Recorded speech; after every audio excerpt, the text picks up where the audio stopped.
کے لیے ہے جہاں آپ کی حرمت پہ لٹانے کے لیے ہے دل کہنے لگا کر تیری گنبد کا نظارہ دل کہنے لگا کر تیری گنبد کا نظارہ یہ نقش تو آنکھوں میں بتانے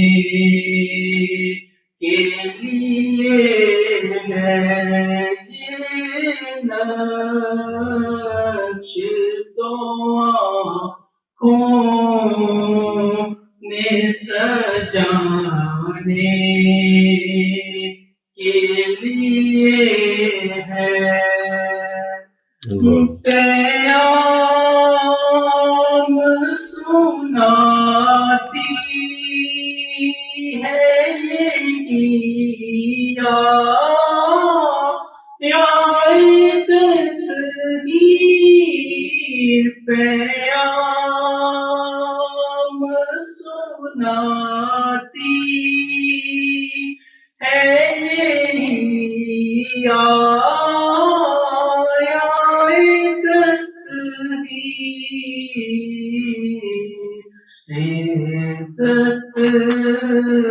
میرے آقا کے گھرانے کے لیے ہے دل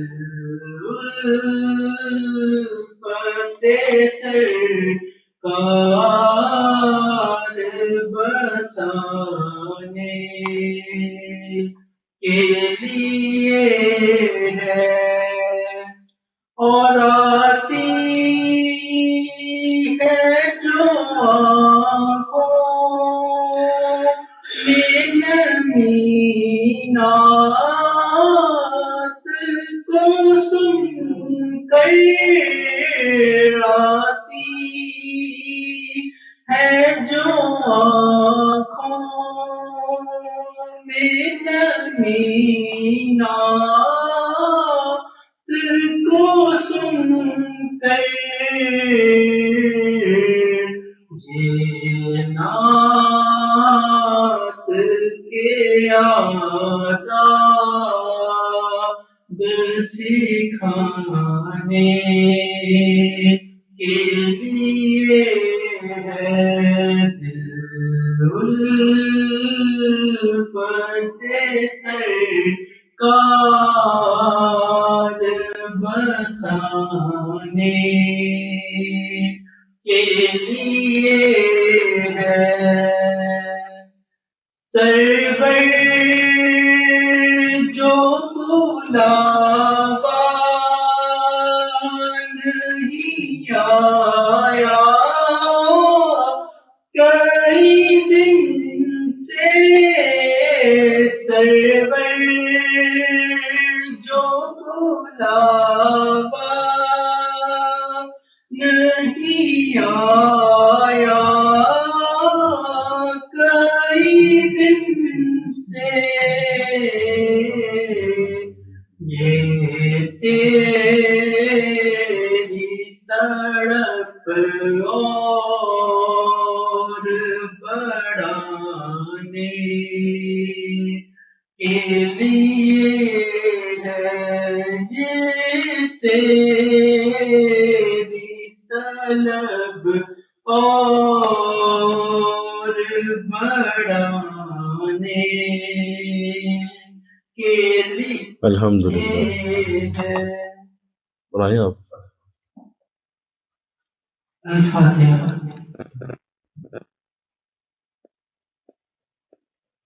صلی اللہ درود خضری صلی اللہ صلی اللہ علیہ محمد وآلہ وسلم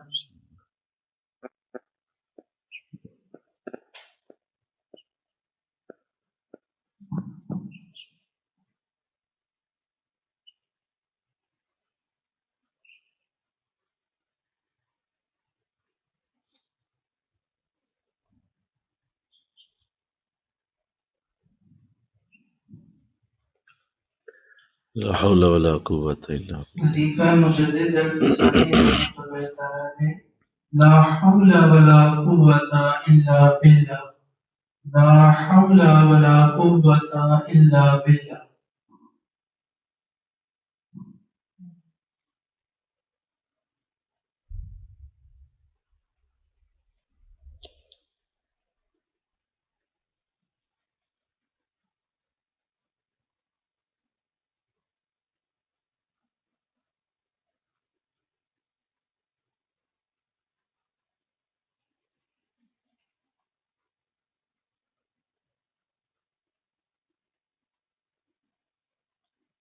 لا حول ولا قوة لا حول ولا قوة إلا بالله العلي العظيم صلی اللہ علیہ صلى الله على حبيبه محمد وآله وسلم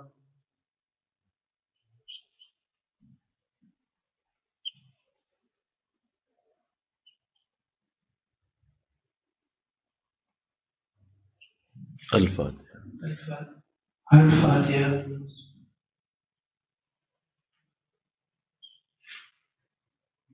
صلی اللہ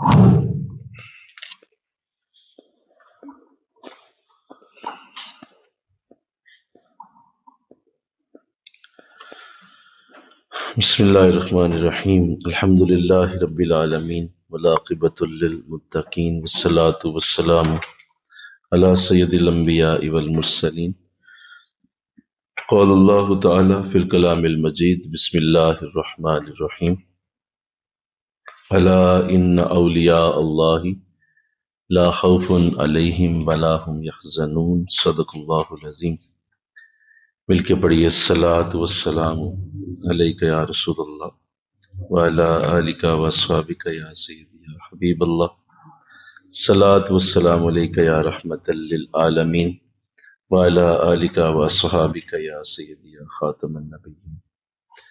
نہایت ہی معزز و محترم حاضرین و سامعین، الحمدللہ یہ ہماری ہفتہ وار درس محبت، درس قرآن و حدیث، درس تصوف کا مبارک سلسلہ ہے جو الحمدللہ مکتوبات امام ربانی حضرت مجدد الف ثانی رحمۃ اللہ علیہ کے مبارک کلام کے اوپر اللہ نے توفیق دی ہے۔ آج انشاءاللہ العزیز مکتوب نمبر 91 سے ہماری گفتگو کا آغاز ہوگا۔ یہ مکتوب نمبر 91 جو ہے حضرت شیخ کبیر رحمۃ اللہ علیہ کو لکھا گیا۔ آپ کے نام 2 مکتوبات شریف ہیں، ایک 91 ہے اور ایک 92 ہے، 91 and 92۔ اس کی گفتگو سماعت کیجیے اور پھر انشاءاللہ اس سے اگلی گفتگو مکتوب نمبر 92 کی بھی پڑھی جائے گی اور پھر انشاءاللہ مکتوب نمبر 93 میں ہم داخل ہو جائیں گے، کیونکہ یہ دونوں مکتوب شریف جو ہیں وہ بڑے ہی سادہ سے موضوعات پہ مشتمل ہیں، لہذا میں چاہوں گا کہ ہم اسے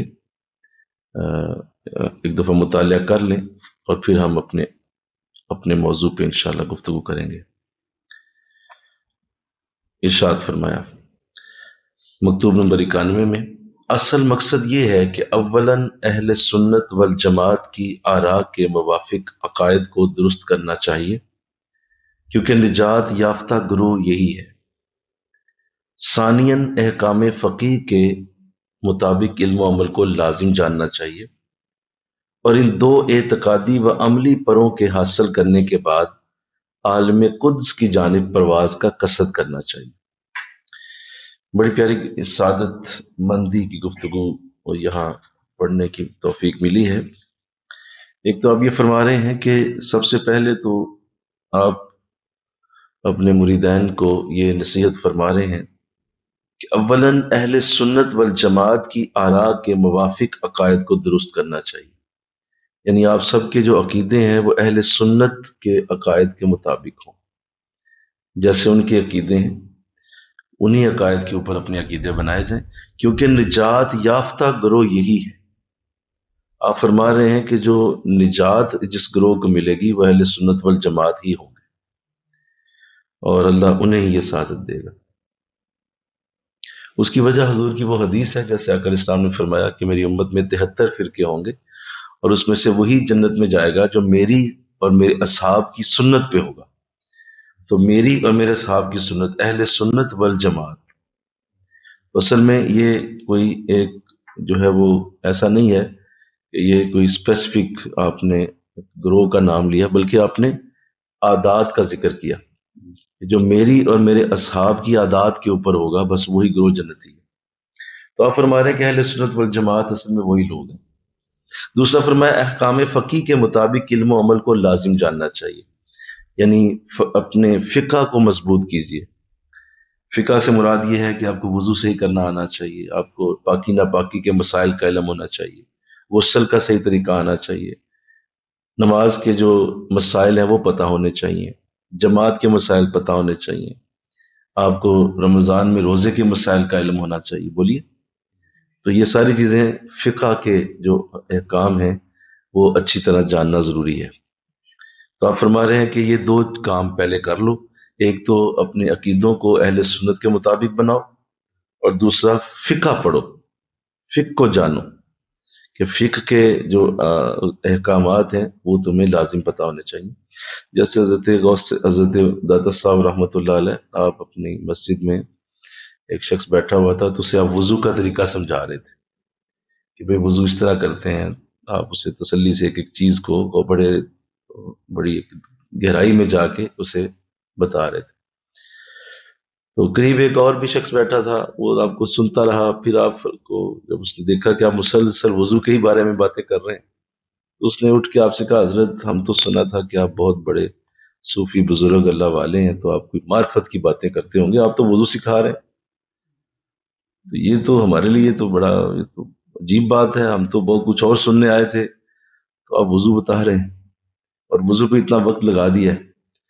تو حضرت نے بڑی اچھی گفتگو، بڑا اچھا جملہ بولا، فرمایا کہ بے وقوف آدمی، اگر وضو ہی نہیں صحیح ہوگا تو اللہ کی معرفت کیسے حاصل ہو؟ پہلے وضو تو ٹھیک کر لو، اس کے بعد اللہ کی معرفت کی طرف جانا۔ تو یہی آپ فرما رہے ہیں کہ ان دو اعتقادی و عملی پروں کے حاصل کرنے کے بعد، یعنی یہ دو تمہارے پر ہیں جس سے تم نے عالم قدس کی جانب پرواز کرنا ہے، یعنی تمہاری جو ذکر و فکر کی جتنی بھی آگے اللہ کی طرف منزلیں ہیں وہ ساری دو چیزوں پہ بنیاد رکھتی ہیں، ایک تمہارا عقیدہ کیا ہے، اور دوسرا تمہارا فقہ کے بارے میں تمہاری معلومات کتنی ہیں۔ تو یہ بہت ضروری معاملہ ہے کہ صوفی صاحب جو ہیں انہیں ان چیزوں کا اچھی طرح علم ہونا چاہیے کہ میرا ذکر کر کر کے نہ اپنے آپ کو ہلکان کرتا پھرے، بلکہ وہ اپنی فقہ کی حالت بھی بہتر کرے، مسائل جانے، مختلف متفرق مسائل کو اچھی طرح سمجھے۔ اللہ، اس کے بعد اگلی گفتگو مکتوب نمبر 92 میں کی گئی، اس میں آپ فرما رہے ہیں، خبردار اللہ کا ذکر ہی قلوب کے اطمینان کا باعث ہے، اطمینان قلب کا ذریعہ اللہ کا ذکر ہے، نہ کہ نظر و استدلال۔ بہت خوبصورت بات کی۔ آپ فرما رہے ہیں کہ اصل چیز جو ہے وہ اللہ کا ذکر ہے، اور ذکر خدا کی جو برکت ہے وہ کسی اور شے سے حاصل نہیں ہو سکتی، یعنی یہ واحد چیز ہے جو انٹرچینجبل نہیں ہے، یعنی آپ اسے کسی اور چیز سے چینج نہیں کر سکتے کہ آپ حضرت صاحب کے سامنے بیٹھے رہیں اور کہ حضرت صاحب بس اپنی نظر مجھ پہ ڈال دیں، آپ یعنی بس نظر میرے اوپر کریں، میری لہریں بہرے ہو جائیں گی، نہیں، نظر کسی اور طریقے سے ہوتی ہے اور نظر کی اور برکت ہے. بولو، یہ نہیں کہ نظر کی برکت نہیں ہے، نظر کی برکت بہت زیادہ ہے. اپنے شاعر کے پاس آپ بیٹھے ہیں تو وہ آپ کو اگر ایک نظر بھی بھر کے دیکھ جاتے ہیں تو اس کی تو رحمت ضرور ملے گی آپ کو. لیکن آپ اسے یہ کہیں کہ یہ ذکر کا نعم البدل ہے تو یہ غلط ہو جائے گا. ذکر کا کوئی نعم البدل نہیں، از نو آلٹرنیٹو. آپ نے ذکر کیا تو ذکر ہی کی برکت پائیں گے آپ کے علاوہ کوئی چیز اس کے مقابل نہیں ہو سکتی. کیونکہ اللہ نے قرآن میں ذکر کو اپنی نام کے ساتھ یوں بیان کیا، والا ذکر اللہ اکبر، اللہ کا ذکر سب سے بڑا ہے. تو جتنی تمہاری کیفیات ہیں، جو تم اپنی جو بھی اندر رکھتے ہو، تمہارے اندر کیسے اللہ کے ساتھ محبت کے انداز ہے، جو مرضی کر لو، جتنی مرضی اس پہ استدلال اور باتیں اور لمبی جو ہے گفتگو کرتے پھرو، اگر ذکر نہیں نہ کر رہے تو اس کا وہ انداز کبھی نہیں ہوگا. ذکر اپنی جگہ علیحدہ چیز. تو آپ فرما رہے ہیں اطمینان قلب کا ذریعہ اللہ کا ذکر ہے، نہ کہ نظر و استدلال. کہ آپ نظر بھی بیٹھے رہے کہ صاحب کی نظر میں آ گیا ہوں میں، لہٰذا میرے اب سارے کام ٹھیک ہو جائیں. کیسے ٹھیک ہو جائیں گے بھائی؟ صرف نظر سے نہیں ٹھیک ہونے، آپ نے ذکر بھی کرنا ہے اور ذکر سے وہ برکت حاصل ہوگی. دونوں ملیں گے جب. اور نظر کا جو رزلٹ ہے وہ ذکر ہے. تو آپ فرما رہے ہیں کہ اللہ کا ذکر جو ہے وہ اصل میں اطمینان قلب کا سبب تب ہوگا جب واقعی آپ ذکر کریں گے. تو اللہ اس کی توفیق عطا فرمائے. اس پہ ہماری گفتگو سیر حاصل کئی بار ہوئی ہے. میں نے ایک اشارہ کر دیا اور آپ کو یہ عرض کیا گیا ہے کہ اس پہ غور کریں. اس کے بعد آئیے مکتوب نمبر 93 میں آپ فرما رہے ہیں جو لکھا گیا حضرت سکندر خان لودھی رحمۃ اللہ علیہ کو یہ مکتوب لکھا گیا ہے اور آپ فرما رہے ہیں نماز پنجگانہ باجماعت ادا کرنے اور سنت موقدہ بجا لانے کے بعد اپنے اوقات کو اللہ کے ذکر میں مصروف رکھنا چاہیے اور اس کے غیر میں مشغول نہیں ہونا چاہیے. سادہ سی نصیحت ہے لیکن بڑی بڑی ہی گہرائی تک گئی ہے کہ ایک تو نماز پنجگانہ کو باجماعت ادا کریں انشاءاللہ کہیے، اور اسی طرح سنت موقدہ کی ادائیگی لازم کریں. یعنی ظہر سے پہلے جو 4 سنتے ہیں اور ظہر کے فرضوں کے بعد جو 2 سنتے ہیں، وہ مغرب سے فرضوں کے بعد 2 اور عشاء کے فرضوں کے بعد بھی 2. تو یہ سنت موقدہ آپ فرما رہے ہیں اس سے ضرور ادا کریں. سنت موقدہ ادا کریں اور ساتھ جماعت کے ساتھ نماز پڑھیں. اور پھر جب یہ کر لیا تو اس کے بعد جو شیخ نے آپ کو تعلیم دیا ہوا ذکر اس پہ استقامت اختیار کریں. یہ 3 کام آپ فرما رہے ہیں کہ یہ ہر صورت ہونے چاہیے. آگے آج کی جو گفتگو میں نے کرنی تھی اس میں جو ہے توجہ چاہتا ہوں. ارشاد فرمایا اگر جمعیت میں فطور پائیں تو پہلے فطور کا سبب معلوم کرنا چاہیے اور اس کے بعد اس کوتاہی کی تلافی کرنی چاہیے. پھر سنیے، اگر جمعیت میں فطور پائیں تو پہلے فطور کا سبب معلوم کرنا چاہیے اور اس کے بعد اس کوتاہی کی تلافی کرنی چاہیے. تو آپ فرما رہے ہیں کہ یہ جو آپ ذکر خدا کو کرتے چلے جاتے ہیں تو یہ لازم ہے کہ آپ پہ قبض کی کیفیت آئے گی. کون سی کیفیت بولیے؟ قبض کی کیفیت. یعنی آپ کو ایک اچاٹ سا دل، خالی سا دل فیل ہوگا. ایسے لگے گا کہ جیسے بالکل کوئی چیز نہیں، ہر چیز بند ہو گئی ہے، فیض لگتا ہے کوئی نہیں آ رہا. تو اسے قبض کی کیفیت کہتے ہیں اور بزرگوں کے ہاں اس کو فطور بھی کہا جاتا ہے. بولیے کیا؟ فطور بھی اسی کا نام ہے کہ تمہارے دل میں اب وہ پہلے جیسی وہ جمعیت نہیں رہی. تو ایسا جب ہوگا تو اس کا مطلب یہ ہے کہ آپ کا دل جو ہے وہ فطور میں چلا گیا اور جو حالت قبض ہے وہ اس میں جا چکا ہے. اب میں یہاں کچھ اور بات کرنا چاہتا ہوں. دیکھیے انسانی نیچر جو ہے، فون دے دیں مجھے، انسانی نیچر جو ہے اس کے اندر یہ اللہ نے خوبی رکھی ہے کہ یہ کبھی بھی ایک حالت میں نہیں رہ سکتی. بولیے کیا؟ سارے بولیے. ذرا سارے بولیے. کبھی بھی ایک حالت انسانی طبیعت کبھی بھی ایک حالت میں نہیں رہتی، یہ ممکن ہی نہیں ہے کہ آپ ایک لمحے بعد کچھ اور ہوتے ہیں، اس سے پہلے لمحے میں کچھ اور ہوتے ہیں، اس سے اگلے لمحے میں آپ کچھ اور ہوتے ہیں، کیونکہ ہر وقت دل کی حالت بدل رہی ہے. اور یہ قلب جو ہے یہ بنا اس لیے ہے کہ اللہ نے اس کو ایسے ہی بنایا کہ یہ اسی طرح. قلب کا مطلب ہوتا ہے بدلنے والا. قلب کا لفظی مطلب ہی یہ ہے بدلنے والا، جس نے آپ کو کسی صورت میں چین نہیں آنے دینا. کبھی کوئی خبر، کبھی کوئی خیال، کبھی کوئی دل میں آرزو، کبھی کوئی دل میں خواہش، کبھی دل ڈوب جاتا ہے، کبھی پھر ابھرتا ہے، پھر ڈوبتا ہے، پھر ابھرتا ہے. تو یہ چلتا رہے گا. یہ اصل میں بنا ہی اس طرح سے کہ اس میں قرار بولو نہیں ہے. یہ قرار کے ساتھ بنا ہی نہیں کہ آپ چاہیں کہ آپ کا دل ایک قرار کی حالت میں آ جائے. ایسا نہیں ہوتا، نہیں ہو سکتا. بلکہ آپ دیکھیے، میں اس پہ بھی عرض کروں کہ بعض لوگ یہ سمجھتے ہیں کہ جتنا ذکر کرتے جائیں گے اتنا دل جو ہے وہ قرار پا جائے گا، جتنا ذکر کریں گے اتنا قرار ہوگا. یہ بھی غلط فہمی دور کر لیں. ہاں جی، یہ قرار اس طرح سے نہیں ہوتا. وہ قرار کا معنی یہ ہے کہ جب کوئی اللہ کا ذکر کرتا ہے تو اس کا دل قرار دینی کاموں میں پاتا ہے، اور اب اس کی ساری فکر دینی کاموں پہ چلی جائے گی. یعنی دل پھر فکر مند ہو جائے گا.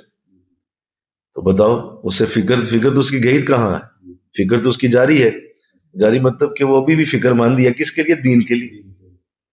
پہلے وہی دل فکر مند تھا دنیا کے لیے، وہی فکر مند تھا دنیا کے کاموں کو لے کر، اور دنیا کی بہت ساری چیزوں میں اپنے آپ کو سے ڈالا ہوا تھا. تو فکر مند رہتا، فلاں چیز نہیں ملی، فلاں نہیں ملی، فلاں نہیں ملی، تو دل فکر میں رہتا ہر وقت. ٹینشن، یار یہ ہوا نہیں، یہ ہوا نہیں، وہ نہیں ہوا، یہ نہیں ہوا.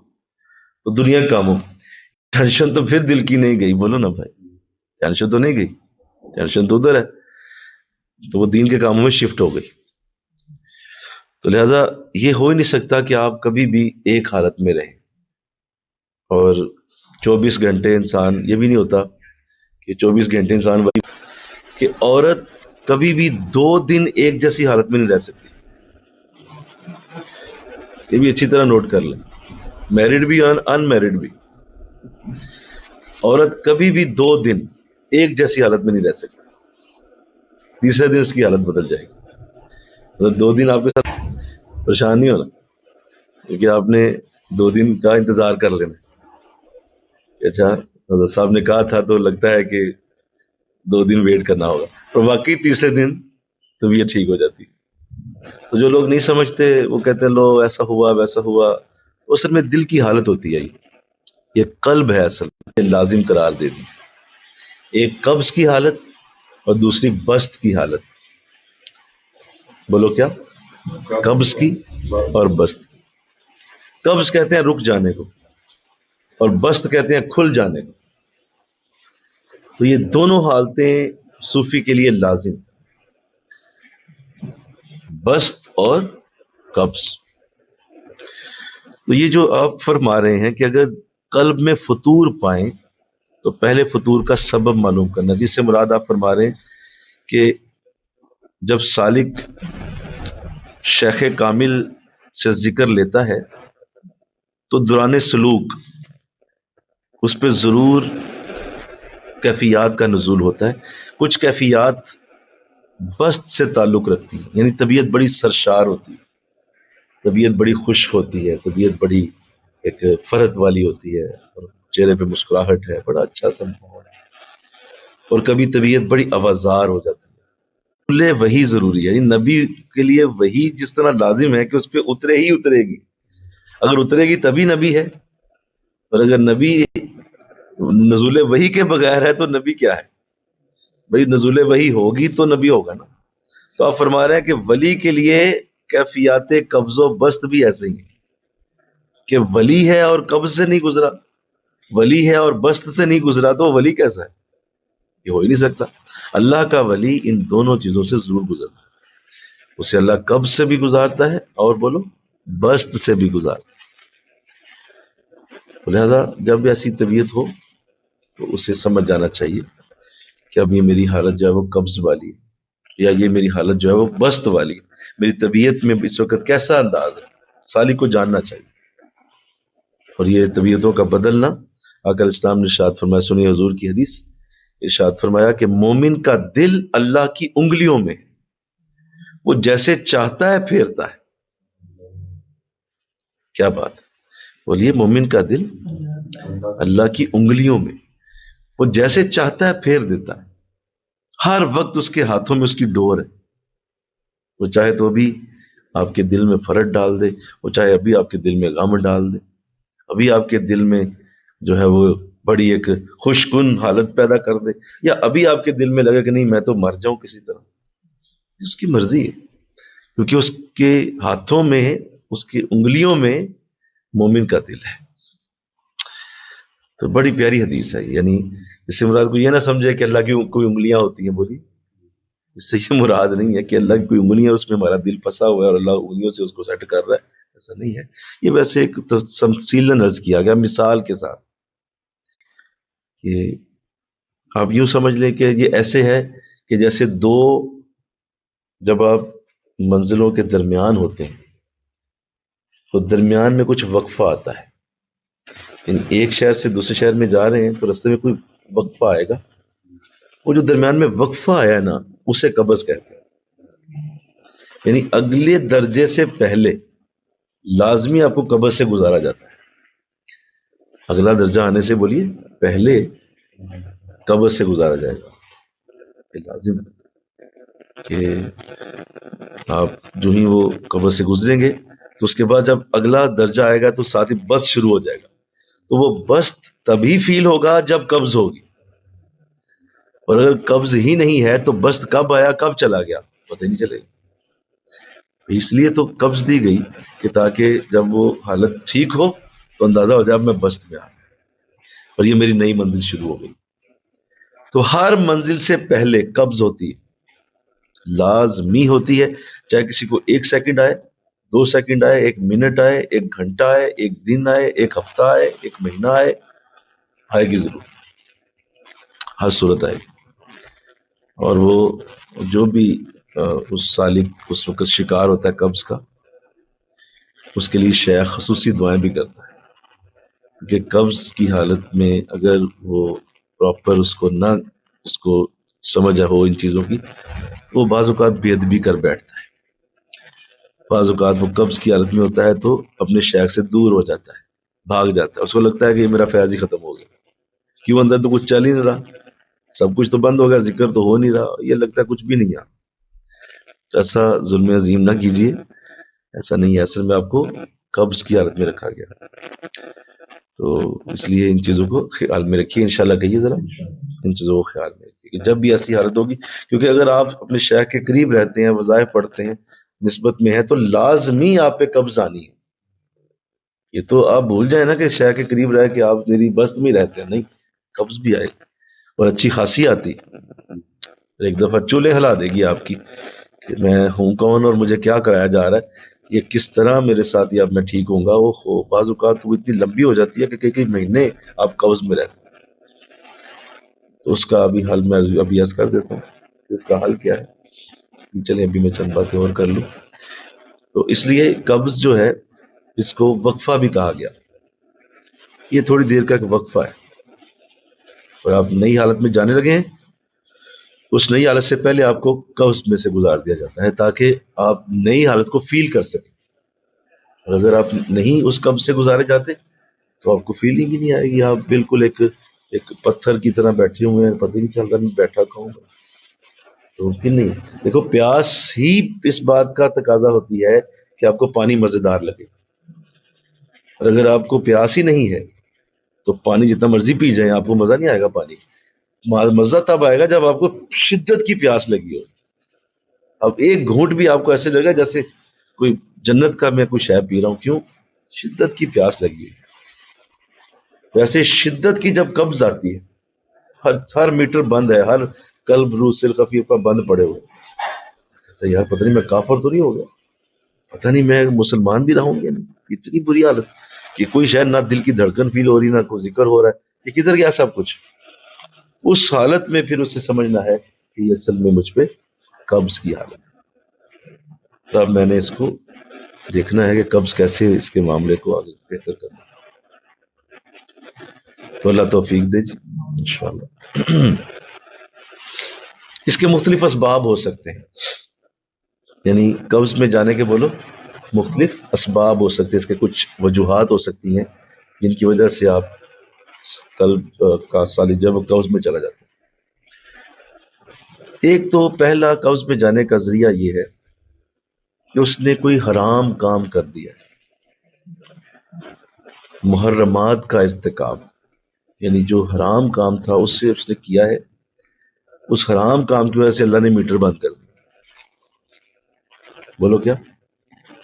اللہ نے پریشان پھر رہا ہے، کروں کیا؟ اور یا پھر آپ نے فرمایا متشابہات کا اکتساب، متشابہ کام ہیں، شبے والے کام ہیں، انہیں کرتا پھر رہا ہے۔ شبے والے کام ہے نا، وہ کوئی ایسا کام تھوڑی ہے جس کو آپ 100% یقین سے کہہ رہے ہیں، 100% یقین نہیں ہے لیکن آپ کو پتا ہے یار چلو میں کر ہی لیتا ہوں، وہ اصل میں آپ نے شبے والا کام کر دیا، متشابہات۔ تو جو ایسا کرتا ہے اس کے لیے بھی بعض اوقات قبض کی حالت کھل جاتی ہے، اور وہ چونکہ اس طرح سے نہیں اس کو پتا ہوتا تو وہ شدید اس کی تکلیف ہوگی۔ دوسرا، بعض اوقات رخصت پر عمل بھی اس کی وجہ ہوتا ہے، لیکن وہ سبحان اللہ، رخصت پر عمل کیوں کیا؟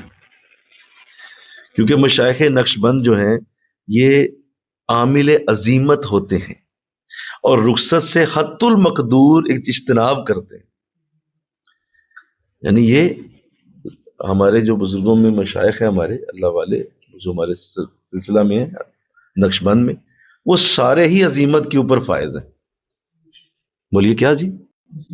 عزیمت پہ۔ تو چونکہ یہ بھی بہت بڑی وجہ ہے کہ عزیمت کو چھوڑ کے رخصت پہ عمل کیا گیا۔ جیسے ابھی دیکھیں اس وقت حالت یہ ہے کہ بارش چل رہی ہے، یعنی اور جو ہمارے یہ یہاں پہ آنے والے ساتھی ہیں وہ گھر بیٹھ کے اگر یہ سوچ لیں کہ یار چلو بارش ہو رہی ہے تو اب آنا بھی ہے اور کہہ دیں گے کہ بارش ہو رہی ہے، تو یہ آپ نے کیا کیا؟ رخصت پہ عمل کر لیا۔ آپ نے رخصت لے لی خود ہی، چھٹی لے لی خود ہی۔ حضرت صاحب نے نہیں کہا تھا کہ بھئی بارش میں نہیں آنا، آپ نے خود ہی اس پہ چھٹی لے لی۔ اب یہ جو آپ نے عمل کیا، رخصت پہ عمل کیا عزیمت کو چھوڑ کے، اس سے بھی قبض آ جائے گی، اور اللہ قبض دے سکتا ہے کہ اس کا عوض یہ دیا جائے گا کہ تم نے کیوں اس وقت میرے درس کی اہمیت کو نہیں سمجھا اور کیوں تم نے اسے ضائع کیا، لہٰذا اس کی سزا یہ ہے کہ اب تمہارے میٹر بند کر دیتے سارے۔ بولیے سارے میٹر بند، شٹ ڈاؤن۔ تو بعض اوقات ایسا بھی ہو جاتا ہے کہ رخصت پر عمل کر کے آپ نے اسے بلاک کر دیا، اب وہ بلاک ہو گیا معاملہ، اور اللہ کو اس پہ جو ہے وہ بلاک کرنا ہی بہتر ہے۔ تیسری چیز جو قبض کو لاتی ہے، ذکر سے اعراض، ذکر چھوڑ دیتا ہے وہ شخص، ذکر نہیں کرتا۔ اب جس نے ذکر کو چھوڑا اور ذکر سے اعراض کیا، اس اعراض کرنے سے جو اس کو سزا ملنی ہے وہ یہی ہے۔ ذکر چھوڑا ہوا تھا، ذکر نہیں کرتا تھا، جب ذکر نہیں کر رہا تھا تو وہ اندر وہ برکت تھی نہیں، شیطان اور نفس نے قبض ڈالی، قبض چلی گئی اندر، کیونکہ آپ نے اس کے اگینسٹ کوئی شیلڈ تو رکھی نہیں اندر، آپ نے ذکر نہیں کیا وہ۔ تو اللہ اس پہ بھی توفیق دے دے، آمین کہو ذرا۔ یہ ذکر کی توفیق مل جانا یہ بھی بڑی سعادت ہے۔ تو کہا ذکر سے اعراض۔ چوتھی چیز جو بڑی اہم ہے، سنیے، وہ ہے شیخ سے عدم رابطہ۔ اپنے حضرت سے مہینہ ہو گیا بات ہی کوئی نہیں، 2 مہینے ہو گئے بات ہی کوئی نہیں، 3 مہینے ہو گئے بات ہی کوئی مسئلہ نہیں، اور کہتا جی بس ٹھیک ہے چل رہا کام چلتے دو۔ اب آپ نے شیخ سے رابطہ نہیں کیا، اللہ اس کا بھی نقصان آپ کو اس طرح دے سکتا ہے کہ آپ کے اوپر قبض ڈال دے۔ شیخ سے تو آپ ملتے نہیں، ذرا جب نہیں ملیں گے تو کوئی تو ملے گا آپ کو، اور وہ شیطان ہوگا، وہ نفس ہوگا جو آپ کو ملے گا، بس اس نے آپ کا پھر وہ پورا باطن ہلا کے رکھ دینا۔ کیوں؟ کیونکہ وہ نفس ہے، وہ کوئی اور انداز تو نہیں، وہ تو نفس ہے۔ تو شیخ سے عدم رابطہ یہ بھی اس کی وجہ ہو سکتی، اس کی ایک وجہ یہ بھی۔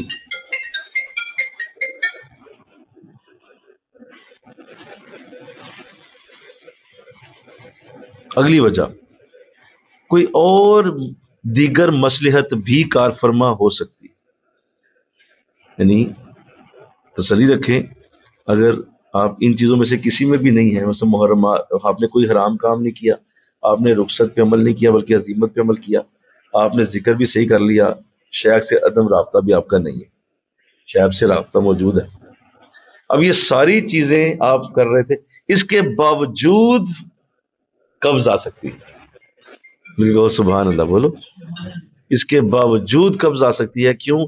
کیونکہ آپ نے جو ہے وہ یہ ساری چیزیں کر تو لی ہیں لیکن اللہ کی حکمتوں اور مصلحتوں کو نہیں دیکھتے آپ، اللہ جب چاہے جس پہ چاہے قبض کی کیفیت اتار سکتا ہے، دو طریقوں سے تربیت کرتا ہے، کتنے بولو؟ دو طریقوں سے۔ پہلا طریقہ یہ ہے کہ سالک کو صفات جلالیہ کا مظہر بنایا جاتا ہے، اللہ کے نام میں جلال بھی صفات جلالیہ کا مظہر بن جائے، بڑی جلیل طبیعت ہو جائے گی، جلال، غصہ آئے گا بار بار، چھوٹی چھوٹی بات پہ غصہ آ جائے گا، یار میں پہلے ایسے تو نہیں تھا، یہ ابھی کچھ شروع ہوا ہے، ابھی میں دیکھ رہا ہوں کہ میری حالت ایسی ہو رہی ہے کہ جو کوئی ایسی چیز ہوتی ہے میں اس پہ غصہ کرنا شروع ہو جاتا ہوں۔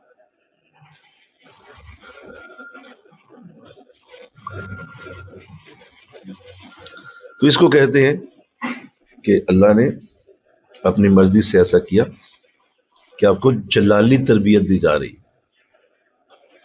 ایسی حالت ہوتی ہے کہ آپ کو جلالی تربیت سے اتنا اس خوبصورتی میں رہا اور اتنا اس کو دل کے اوپر لے گیا یا اتنا اس کے اوپر غور کرنے لگا کہ غور اور دل پہ جانے سے وہ شے کی برکت بھی ضائع کر بیٹھا اور ذکر کی برکت بھی ضائع کر بیٹھا، کیونکہ وہ ایسا نہیں ہونا چاہیے تھا کہ وہ اس انداز میں جائے لیکن وہ ہو جاتا ہے۔ تو اللہ دو طریقوں سے تربیت کرتا ہے، ایک صفات جلالیہ کے ساتھ اور ایک صفات جمالیہ کے ساتھ، آپ کو جمالی تربیت میں لے رہا ہوتا ہے یا وہ جلالی طرح میں قبض بہت کم ہے اور جس پہ آ جاتی ہے نا وہ پھر جاتی بڑی مشکل ہے، اول تو اس میں آتی بہت کم ہے بولیے، اور اگر آ جائے تو جاتی بہت مشکل ہے۔ اللہ پھر اسی طرح یہ کیفیت قبض گناہ و خطا کی وجہ سے بھی آتی ہے، گناہ یا خطا کی وجہ سے بھی آتی ہے،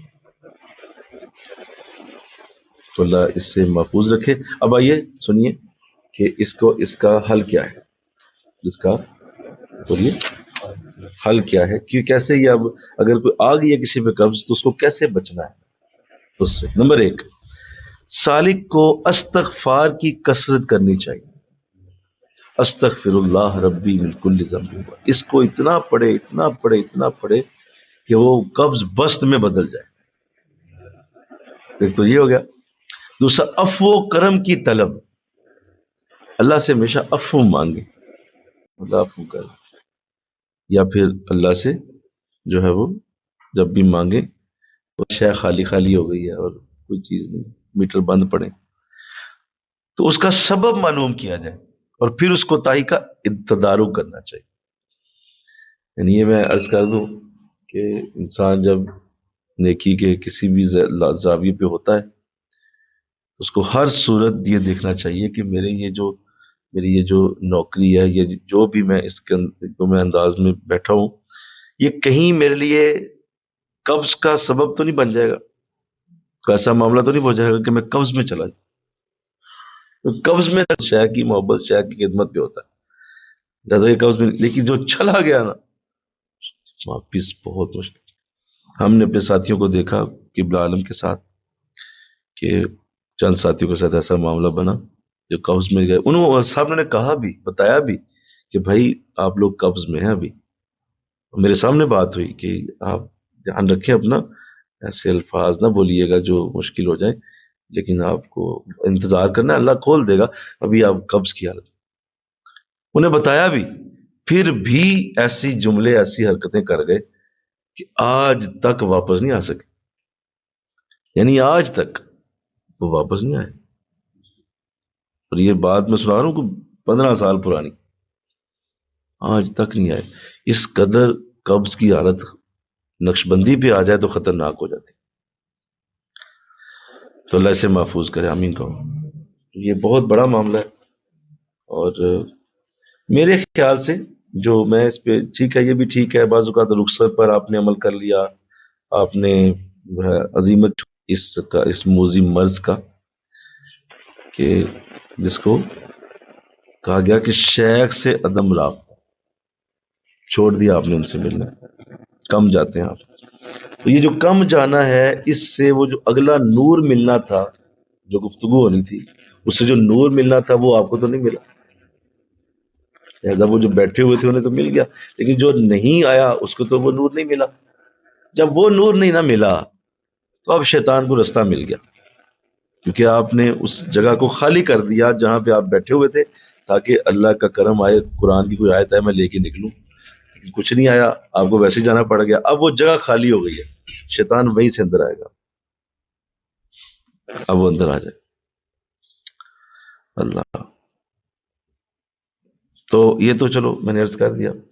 اس کے بعد جو ہے آپ فرما رہے ہیں حضرت عربات الوسطی حضرت خواجہ محمد معصوم رحمۃ اللہ علیہ، آپ فرماتے ہیں سالک پر کیفیت قبض کبھی تو کسی گناہ کی وجہ سے آتی ہے، اور کبھی یوں ہی ذلت وارد ہو جاتی، چونکہ سالک کے ان کے درمیان تمیز و تفریق کرنا دشوار ہوتا ہے، اسے سمجھ آتی ہے کہ یہ ذلت والی جو معاملہ بنا ہے یہ کیوں بنا جی، ایسا کیا میں نے کر دیا، اور دوسرا کوئی گناہ یا خطا کی تھی اس کی وجہ سے بھی قبض کی کیفیت ہے کہ آپ نے کوئی ایسا معاملہ بنا لیا اللہ۔ اب اس کا علاج سن لیجیے، سالک کو استغفار کی کثرت اور عفو و کرم کی طلب کرنی چاہیے، میری کہو سبحان اللہ۔ ہر حالت میں وہ یہ دیکھے کہ استغفار میرا کتنا رہ گیا، ہر حالت میں یہ دیکھے کہ آج جو صاحب کی رات کی سیٹنگ ہے وہ کیوں نہیں میں نے اٹینڈ کی، عفو و کرم یہ بھی پورا دھیان رکھیں، اور ادھر سے آہوزاری، بچہ ہے لیکن روتا ہے تو وہ بھی آہوزاری بھی، اور یہ بھی جو میں نے کر دیا یہ بھی اللہ سے محفوظ کرے۔ اور اس طرح بزرگوں نے لکھا یا باسطو، کیا بولی یا باس، اس کا مطلب بھی یہی ہوتا ہے، یہ جو یا باسطو بولنا ہے اس کا مطلب بھی یہی ہے، جیسے عقل اسلام نے فرمایا کہ تمہیں کوئی مومن نہیں ہو سکتا جب تک اس کو میں اب اس کی جان، اس کے مال، اس کی اولاد، ماں باپ سے زیادہ پیارا نہ ہو جاؤ۔ بالکل ایسے ہی سنیے، بالکل ایسے ہی جب یہ جو قبض آتی ہے ایسے شخص پہ جو گناہ و خطا کی وجہ سے ہوتا ہے، جو ہی ایسی قبض آئے گی سالک کو، سالک کے اوپر، تو اس کے بعد اس نے صرف ایک ہی کام کرنا ہے، دروازہ بند کر لینا ہے اور بس اللہ کے ہاں سر سجدے میں رکھنا اور روتا جانا ہے۔ یہ اس وقت ہے جب اسے سمجھ نہیں آ رہی کہ چوتھا دن ہو گیا ابھی تک میری حالت ٹھیک نہیں ہوئی، بولیے یہ جو اتنا لمبا چلا گیا نا، یہ خطرناک ہو گیا تھا، آپ نے غور کرنا تھا، کیوں آپ نے غور نہیں کیا کہ اتنا بڑا معاملہ بنا ہوا ہے اور آپ 4 جو ہے دن آگے چلے گئے ہیں اور آپ اسی حالت میں ہیں؟ یہ تو ہو ہی نہیں سکتا۔ میں نے جیسے کہا کہ اللہ نے مومن کا دل اپنی انگلیوں میں رکھا ہوا ہے، آپ ہر حالت میں دل کی چینجنگ فیل کریں گے، یہ دوپہر ہے دل اور ہے، صبح دل اور ہے، رات دل اور ہے، سونے لگے ہیں اور ہے، اٹھے ہیں اور ہے، ہر حالت میں بدلے گی۔ اگر یہ بدل نہیں نہ رہا تو یہ خراب ہو گیا، بول دیجئے بدل نہیں رہا تو خراب۔ اس کا فنکشن برکت والے معاملات ہیں، اور اس کو اچھی طرح سمجھ لیجئے کہ جس کو اللہ اس کی توفیق دے دے کہ وہ راتوں کو اٹھے اور آہوزاری کرے، روئے اللہ کے ہاں۔ کیونکہ وہ کس نے لکھا ہوا تھا نا کہ شیخ کی جو صحبت ہے اگر وہ اللہ والا ہے تو اگر آپ نے اس کو دور سے صرف دکھائی دیا نا کہ میں نے جو اس نے حکم دیا تھا آپ نے اسے دکھا دیا تو میں کر رہا ہوں، تو جو ہی آپ نے وہ حکم دیا ہے نا اور جو ہی آپ نے بتایا ہے کہ حضرت میں دیکھو میں کر رہا ہوں، تھوڑا سا رہ گیا میں دینے لگا آپ، تو سمجھ لیں کہ آپ نے اپنے شیخ کے ساتھ وفا کا حق ادا کر، یہ بہت بڑی بات ہوتی ہے کہ آپ شیخ کو باقاعدہ اس پہ آہوزاری کے ساتھ جوڑ کے رکھیں، اور فرمایا کہ ایک تو آہوزاری کریں، اس فطور اور ظلمت کے دور ہونے کی دعا کرتے رہیں، مولا بس کر دے، مولا بس کر دے، بس میرے لیے اب اس سے زیادہ میری برداشت ختم ہو گئی، تو بار بار اللہ کو کہیں مولا مجھے، میں نہیں کرنا چاہتا، یہ کس طرح مجھے لگا دیا آپ نے، میں یہ بندہ ہی نہیں ہوں، یہ میرے اوپر اس طرح کی حالت نہ ڈالی ہے کہ میں گلیوں کی خاک چھانتا پھروں اور لوگوں کو کہتا پھروں اور لوگوں کو عجیب انداز میں بلاؤں، مجھے ایسا نہ دیجیے گا، بے شک تھوڑی دے دیں لیکن اپنے جوار رحمت میں دیں اور مجھے قریب رکھیں اپنے۔ اللہ اللہ توفیق دے۔ بے شمار لوگ ہیں جو ایسی دعا کرتے ہیں کہ مولا مدینہ میں رہ جائیں، حالانکہ اس طرح کی دعا ذرا مشکل ہو جاتی ہے، لیکن پھر بھی وہ کرتے ہیں۔ ایک تو یہ ہوتا ہے آہوزاری، اس کے بعد فرمایا یا باسطوں کا تکرار بھی قبض کے لیے فائدہ چیز ہے۔ کون سا بولی؟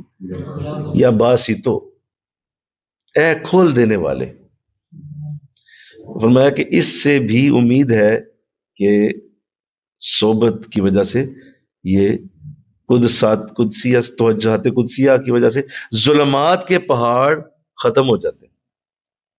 یعنی ظلمات کے پہاڑ، گناہوں کے پہاڑ ہیں، لیکن شیخ کی ایک نظر پڑی سارے جل کے راکھ ہو، ختم۔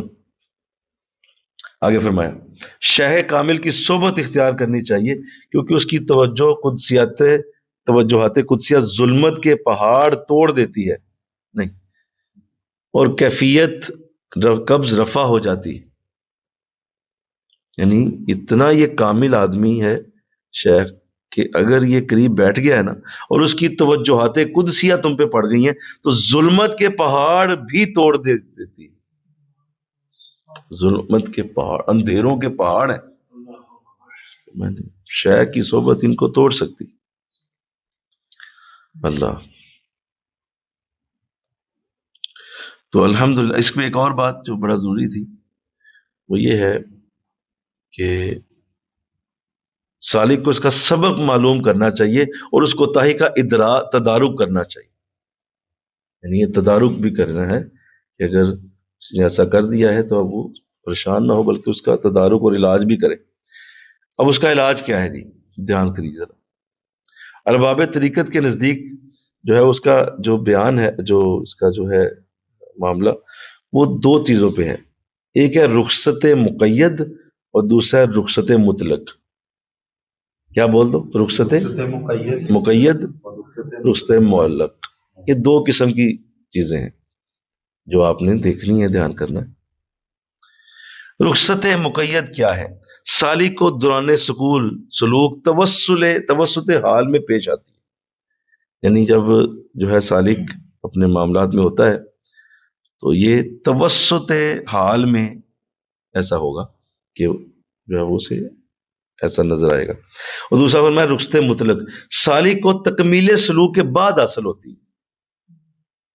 رخصت مطلق بولو، تکمیل سلوک کے بعد، یعنی اتنا وہ پیوریفائی ہو گیا ہے، اتنا پیوریفائی ہو گیا ہے کہ اس پیوریفیکیشن میں اسے اب کوئی ہوش ہی نہیں رہا، بلکہ وہ جہاں بھی جا رہا ہے وہ جو اس نے رخصت لی ہوئی تھی وہ اس کو برکت دے رہی۔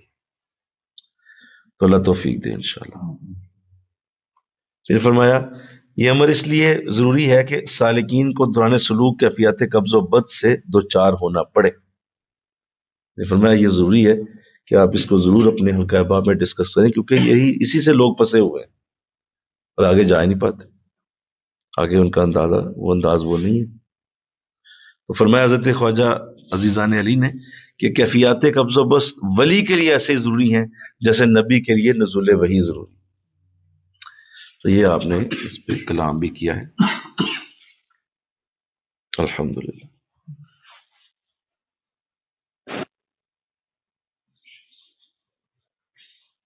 اللہ توفیق عطا فرمائے۔ وما علینا الا البلاغ، کیونکہ یہی کافی ہے، کسی مکتوب کو ہم بعد میں دیکھ لیں گے۔ ذکر کی طرف توجہ کیجیے۔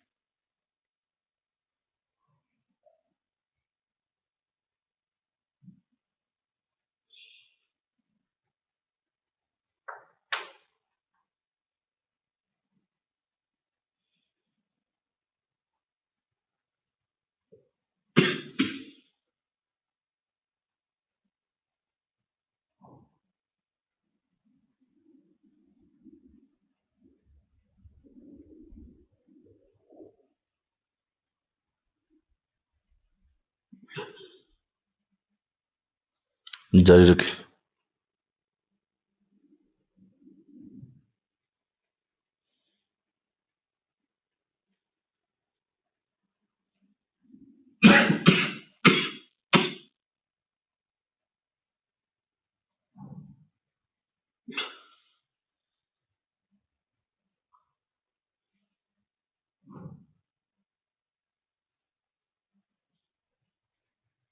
لا الہ الا اللہ محمد رسول اللہ صلی اللہ علیہ وسلم. آمین. اللہم صلی علی سیدنا مولانا محمد وعلی آل سیدنا مولانا محمد وسلم. الہ العالمین، بڑی محبت سے یہ خوبصورت اجتماع ہر ہفتے میں ہوتا ہے. اللہ آج کی ہماری نشست قبول و منظور فرما، خاص رحمت فرما. جو دل میں آرزویں ہیں، تمنائیں ہیں، مولا انہیں پورا فرما. آسانیاں عطا فرما. اللہ برکتیں دے دے، اللہ آسانی دے دے. الہ العالمین تیری بارگاہ میں عرض ہے مولا، اس عظیم کلام کے جو آج ہم نے سمجھا، اس پہ عمل کی توفیق عطا کر. اللہ عمل کی توفیق دے دے، اللہ اور دے دے، اللہ اور کرم فرما دے. اور جہاں جہاں بھی مسلمانوں کے قافلے ہیں، مسلمانوں کے لیے معاملات چل رہے ہیں، اللہ وہاں وہاں پہ اپنی برکت اور مدد اتار دے. تمام کو مولا رحمت ملے، فضل میں. لا حول ولا قوت الا باللہ العظیم. استغفر اللہ ربی من کل ذنب. صلی اللہ تعالی.